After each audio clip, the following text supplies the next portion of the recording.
নমস্কার বন্ধুরা। নয়ডাতে যে ঘটনাটি ঘটলো সত্যি এটা খুব ভয়ানক এবং লজ্জাজনক ব্যাপার। তোমরাও জেনে অবাক হবে। এর বেসিক স্টোরিটা তোমরা হয়তো জানো যে ইউবরাজ মেহতা নামে এক ব্যক্তি রাত্রেবেলা নিজের গাড়িটা ড্রাইভ করছিলেন, আর গাড়িটি জল ভরা কনস্ট্রাকশন সাইটের একটা বড় গর্তের মধ্যে পড়ে যায়। ইউবরাজ সাহায্যের জন্য চিৎকার করতে থাকে 1.5 ঘন্টা পর্যন্ত।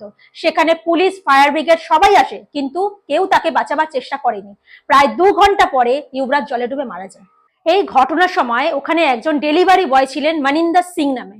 সে নিজে জলে ঝাঁপ দেয় ইউবরাজকে বাঁচানোর জন্য, কিন্তু ইউবরাজকে খুঁজে পাওয়া যায়নি। এই ঘটনার পরে যখন মনিন্দরের ইন্টারভিউ নেওয়া হলো তখন তিনি কি বললেন দেখুন। मौके पे पुलिस भी थी, एसडीआरएफ भी थी और अग्नि विभाग वाले भी थे, फायर ब्रिगेड वाले भी थे। किसी ने उसकी मदद नहीं करी। बोल रहे थे ठंडा पानी है, हम नहीं जाएंगे अंदर, इधर सरिया है अंदर, हम नहीं जाएंगे। যখন এই ইনসিডেন্ট ভাইরাল হলো আর সরকার এবং প্রশাসনের উপরে প্রশ্ন উঠলো, তার কিছুদিন পরে সেই ডেলিভারি বয় মনিন্দরের আরেকটা স্টেটমেন্টের ভিডিও ভাইরাল হলো, যেখানে সে প্রথম স্টেটমেন্টের পুরো উল্টো বলে।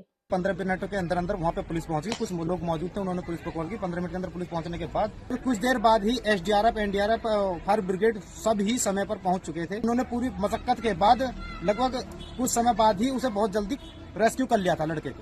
এবারে চিন্তার বিষয় হলো যে সত্যিটা কি।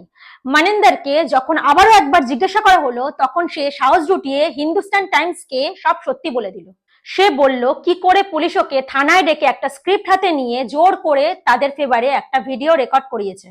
পুলিশ তাকে 4.5 ঘন্টা বসিয়ে ধমকিয়ে বলেছিল যে 5-10 দিনের জন্য নিখোঁজ হয়ে যাওয়ার কথা। এখন সরকারের এমন অবস্থা যে বেসিক ফ্যাসিলিটিস গুলো সিটিজেনদের প্রোভাইড করতে পারছে না, আর যখন সত্যিটা সামনে আসে তখন গুন্ডার মতো সেটা চাপার চেষ্টা করে।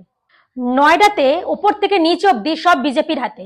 এই ঘটনার দ্বারা বোঝা যায় যে বিজেপি সরকারের কি অবস্থা।